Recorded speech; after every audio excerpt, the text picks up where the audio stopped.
Good morning বন্ধুরা, আমার নতুন একটা ভিডিওতে তোমাদের সবাইকে ওয়েলকাম। আজকে হচ্ছে এপ্রিলের 9 তারিখ আর এখন বাজছে সকাল 5টা মতো। আমি উঠে পড়েছি আরও আগে, কারণ ছেলের স্কুল আছে। ওর স্কুলের টাইমিংটা তো এখন এগিয়ে দিয়েছে, তাই ও 5:45টার মধ্যে বাড়ি থেকে বেরিয়ে যায়, তাই আমাকে আরও সকাল সকাল উঠে পড়তে হয়। আর দেখো চারিদিকটা কি সুন্দর লাগছে, কারণ কাল সারা রাত এখানে বৃষ্টি হয়েছে, ফলে ওয়েদারটা না বেশ ভালো হয়ে গেছে, সেই অসহ্য গরমটা আর নেই। আমি এখানে বানাচ্ছি ছেলের জন্য টিফিনের চাউমিন। আজকে ওকে চাউমিন করে দেব। সেরকম বাড়িতে সবজি নেই, তাই শুধুই সস টস দিয়ে করে দিয়েছি। এটা খেতেই যদিও ভীষণ ভালোবাসে, তো এটাই আজকে ওকে টিফিনে দেব। ছেলে চলে গেছে আর এখানে দেখো আমি নিজের জন্য একটু চা বসিয়েছি, তোমার আদা তেজপাতা সব দিয়ে। কারণ হচ্ছে কি বলো তো, আমার একটু কেমন ঠান্ডা ঠান্ডাও লেগেছে, গলাটা ধরে আছে। কদিন এত স্নান করেছি, প্রত্যেক দিন 3বার 4বার করে গরমের জন্য, সে কারণে কিনা জানি না একটু ঠান্ডা লেগে গেছে। তাই এই সকালে এরকম একটা চা খেলে না বেশ ভালো লাগে চা খেতে।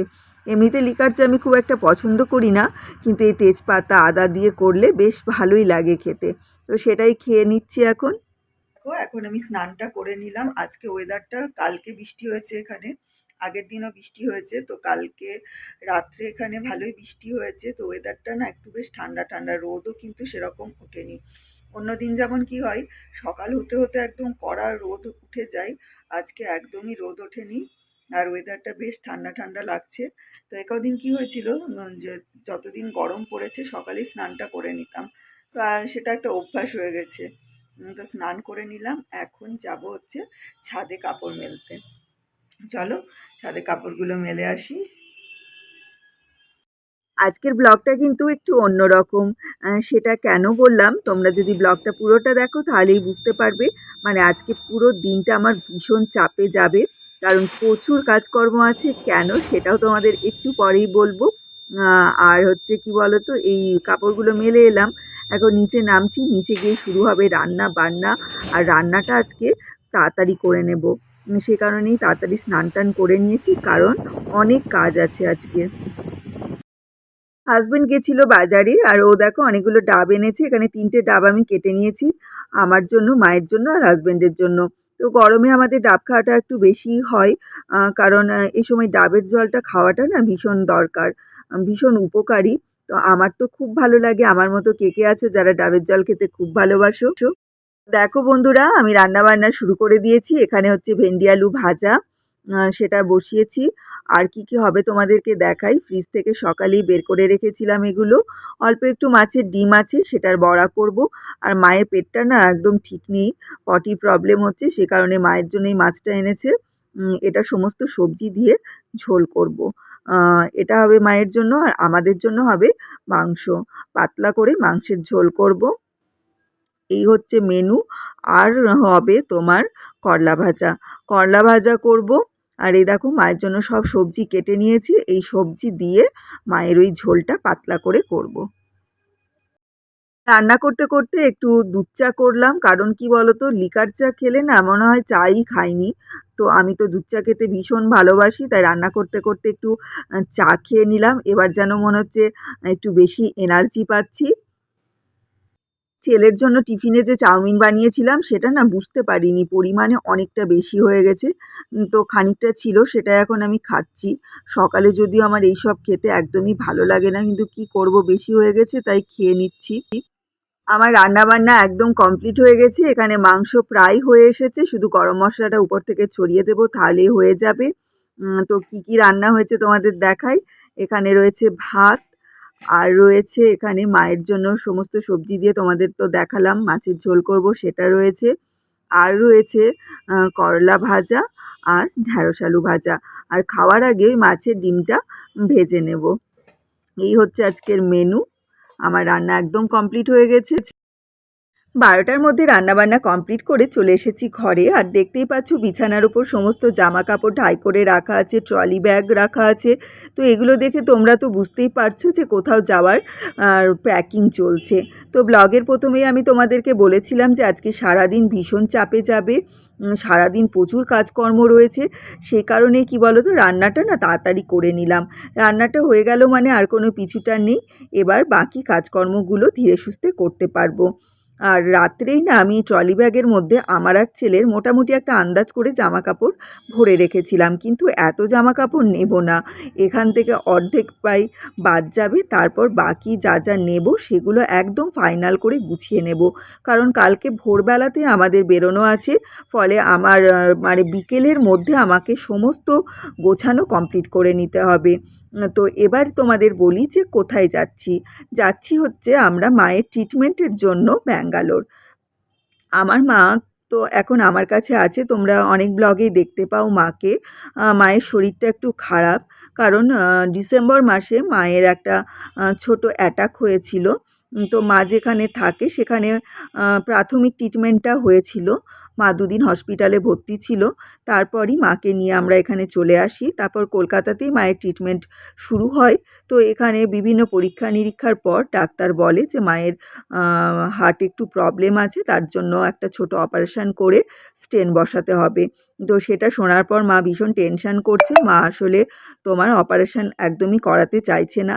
তা আমি মা বলছিল যে যদি একবার বাইরে চলে যাওয়া যায় তো ওখানে হয়তো ট্রিটমেন্টটা অন্য রকম হলো, হয়তো অপারেশানের দরকার হলো না। তো মা এই ইচ্ছেটা প্রকাশ করেছিল আমাদের কাছে। তারপর এখন যেহেতু গরমের ছুটি চলছে, তো আমরাও ভাবলাম যে তাহলে চলে যাওয়া যাক একটু বাইরে, তাহলে হয়তো ওখানে অন্য রকম হলো ট্রিটমেন্ট, মাকে হয়তো অপারেশন করতে বললো না ডাক্তাররা, হয়তো ওষুধেই মা ভালো হয়ে গেল। তো সে কারণে আমরা এখন যাচ্ছি মাকে নিয়ে ব্যাঙ্গালোর। তবে প্রথমেই ব্যাঙ্গালোর যাব না, আগে যাব হচ্ছে আমরা হায়দ্রাবাদ। ওখানে আমার হাজব্যান্ড কে একটু ডাক্তার দেখাবো। তোমরা তো সবাই জানো হায়দ্রাবাদে ভীষণ ভালো ট্রিটমেন্ট হয় সব কিছুর। তো সেই কারণে আমরা প্রথমে যাব হায়দ্রাবাদ, তারপর ওখান থেকে যাব ব্যাঙ্গালোর। তো আমার আর ছেলের ট্রলি ব্যাগটা একদম ফাইনাল করে গুছিয়ে নিয়েছি। এখন বিছানায় দেখতে পাচ্ছ সমস্ত টুকিটাকি জিনিস রাখা আছে। তোমার কিছু ক্রিম, যা যা লাগে রোজকার, ওষুধপত্র, মানে কোথাও গেলে দেখবে মনে করে করে কত জিনিস নিয়ে যেতে হয়। আর ওখানে যে আমাদের কদিন থাকতে হবে না হবে আমরা কিছুই বুঝতে পারছি না, কারণ মাকে যদি ওখানেও অপারেশনের কথা বলে তাহলে ওখানে হয়তো অপারেশন করেও আমরা আসতে পারি। ফলে কদিনের জন্য যে যাচ্ছি আমরা নিজেরাই জানি না, ভগবানই জানে। তো এই প্যাকেটটাতে অনেক ওষুধপত্র নিয়ে নিয়েছি।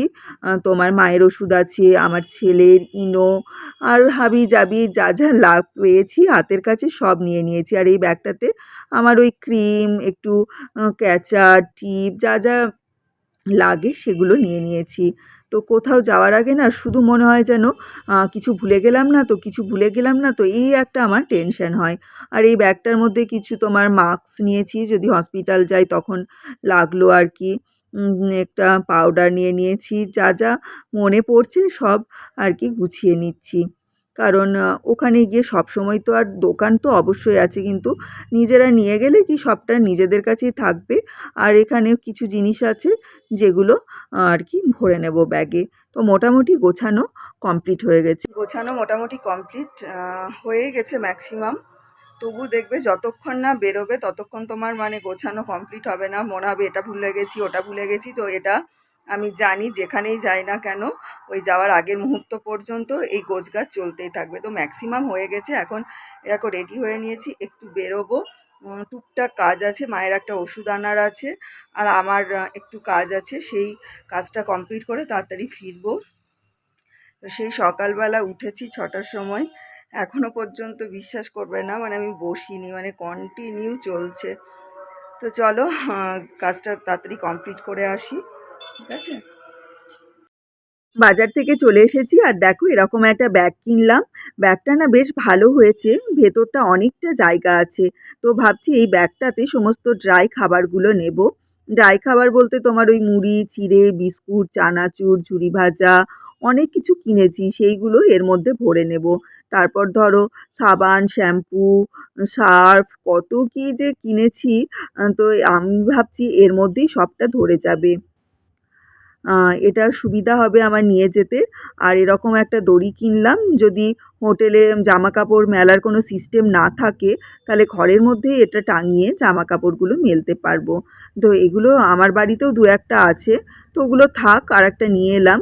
আর মায়ের একটা ওষুধ লাগতো, আর তোমার একটু ওআরএস নিয়ে এলাম, যদি ওখানে কারো শরীর টরীর খারাপ করে তো লাগবে। তো সেগুলোই কিনে কেটে এই ফিরলাম। এখানে দেখো রাতের রান্নাটা করে নিচ্ছি। আজকে একদম সিম্পল রান্না করেছি, আলু পটল ভাজা, ডাল আর ভাত। কারণ কি বলো তো, আজকে রাত্রে তো আমরা সেভাবে ঘুমোবো না, কারণ 2টো-2:30-টের মধ্যে আমাদের বাড়ি থেকে বেরোতে হবে। এখান থেকে দমদম যেতে ঘন্টাখানেক সময় লাগবে, আর আমাদের একদম ভোরবেলা ফ্লাইট আছে। তো সে কারণে ঘুমোনো তো হবে না, হয়তো একটু শুয়ে থাকা হবে। সে কারণে একদম হালকা রান্না করেছি, যাতে সকলেরই শরীর ঠিক থাকে। আর হচ্ছে এখানে যে ব্যাগটা কিনে নিয়ে এলাম, সেখানে সমস্ত কিছু ভরে নিয়েছি। এই যে মুড়ির প্যাকেট, চিড়ে ভাজা, ঝুরি ভাজা, বিস্কুট, চানাচুর, তলায় আরও অনেক কিছু ড্রাই খাবার রয়েছে। ছাতা নিয়ে নিয়েছি একটা, কাপড় মেলার দেখো দড়ি, ক্লিপ, তারপরে স্কচ ব্রাইট, বাসন মাজার জন্য সার্ফ, সাবান, শ্যাম্পু সব নিয়ে নিয়েছি। আর এখানে টুকিটাকি কয়েকটা বাসন নিয়েছি। এই যে একটা ছোট মগ, ছুরি, গ্লাস, চামচ, ছোট দুটো থালা নিয়েছি। তো দেখো কত কি নেওয়ার পরও এখনও অনেকটা জায়গা আছে, আর মনে হচ্ছে এত কিছু নিয়েও ব্যাগটা ভালোই মানে আর কি শক্ত আছে, কোনো অসুবিধা হবে না। আর এই হচ্ছে আমাদের লাগেজ। লালটাতে আছে আমার আর ছেলের জামা কাপড়, নীলটাতে হাজবেন্ডের, আর যে পিঠ ব্যাগটা দেখছো ওটাতে আছে মায়ের সমস্ত ডাক্তারি ফাইলপত্র, মানে আগেকার প্রেসক্রিপশান, সমস্ত রিপোর্ট, আর ওটা হচ্ছে খাবারের ব্যাগ। এখানে খালি মায়ের লাগেজটা নেই, ওটা রয়েছে মায়ের ঘরে। তো সমস্ত কমপ্লিট হয়ে গেছে, এখন ছেলেকে খেতে দেব। এই যে ছেলেকে খেতে দিয়ে দিয়েছি, ও টিভি দেখতে দেখতে খাচ্ছে। ওর খাওয়া হলে ওকে তাড়াতাড়ি একটু শুইয়ে দেবো, এখন প্রায় 10টার কাছাকাছি বাজছে। তো ছেলেকে খেতে দিয়ে এই বসলাম, মায়ের সব কাজই মোটামুটি কমপ্লিট হয়ে গেছে, খালি খাওয়াটা বাকি আছে। আর শোয়ার তো কোনো প্রশ্ন নেই, কারণ 2টোর সময় আমাদের বেরোনো। 2টোয় বেরোনো মানে 1টা থেকে রেডি টেডি হতে হবে, তো আর কখন শোবো, মানে খেতে, তারপরে যেটুকু বাসন আছে সেগুলো ধুয়ে রাখবো। তো এই করতে করতে তো 11টা 11:30 বেজেই যাবে, তারপর ওই হয়তো একটু ধরো গা গড়ানো মতো হবে। তো যাই হোক, এখন ভিডিওটা শেষ করছি। তোমরা সবাই খুব ভালো থেকো, সুস্থ থেকো। আর আমার ভিডিওটা যদি তোমাদের ভালো লেগে থাকে তাহলে অবশ্যই আমার চ্যানেলটাকে লাইক করো, শেয়ার করো, সাবস্ক্রাইব করো। এরপরে শুরু হবে পরের ব্লগগুলো, যেখানে যেখানে আমরা যাব সেখানকার ব্লগগুলো আমি যতটা পারবো দেওয়ার চেষ্টা করব। আসলে ঘুরতে তো যাচ্ছি না, ধরো মানে ট্রিটমেন্টের জন্য যাচ্ছি, তো জানি না মানে কীভাবে দিনগুলো কাটবে, বা সামনের কটা দিন আশা করছি সব ভালোভাবে মিটিয়েই আসতে পারবো, সব কিছু ভালোভাবে হবে। তোমরাও সবাই একটু প্রে করো যেন সব কিছু ঠিকঠাক থাকে। তো চলো ভিডিওটা শেষ করছি, টাটা।